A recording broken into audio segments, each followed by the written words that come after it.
This story begins with a picture from a viewer. Bruce Golden sent it in, taken in 1956.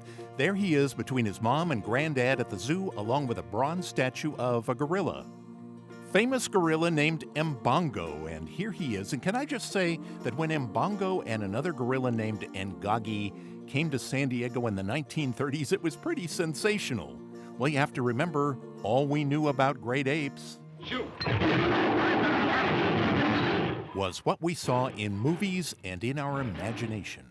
Don't be alarmed, ladies and gentlemen. Those chains are made of chrome steel. And that might be all we had at that time to really have an understanding of what a gorilla looked like or how it behaved.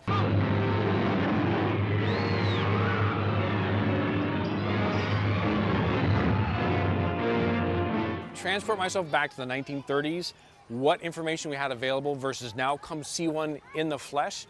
I can imagine it was a very big deal here in San Diego to have these two arrive. Rick Schwartz is ambassador for San Diego Zoo Global, and we wanted to know from him, how did this happen?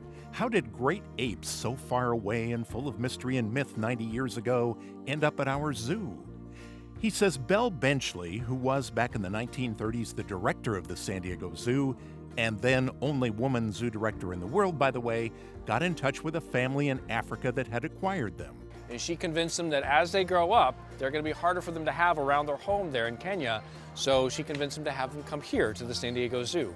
She wrote to experts in Africa to learn how to recreate as much as possible their diet. And Belle would purposely go down every morning to visit with them for many, many years, day after day. For all their lives, Mbongo and Ngagi fascinated visitors and were kind of like the pandas of a later era, a reason you went to the zoo. So this is really a big deal for everybody. The fascination you have to imagine to lay eyes on for the very first time of what a gorilla looks like. So what happened? Mbongo died in 1942. 2 years later, Ngagi died. I can tell you this, though.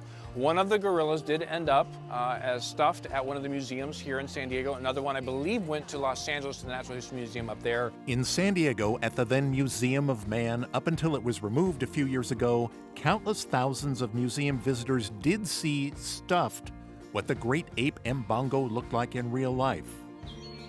Today, the zoo is a wonderful centerpiece of San Diego, a modern attraction, drawing 4 million people a year, world famous. There's just nothing else like it.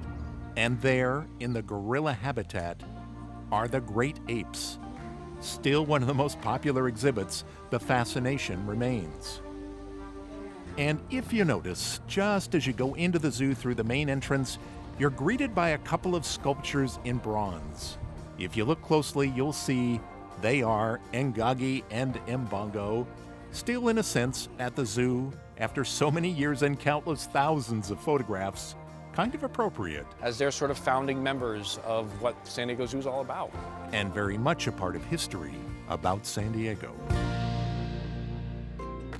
Did you like that? Do you want to see more? Here's all you have to do. Just click on the subscribe button, and then you will know when there are more stories to be seen about San Diego.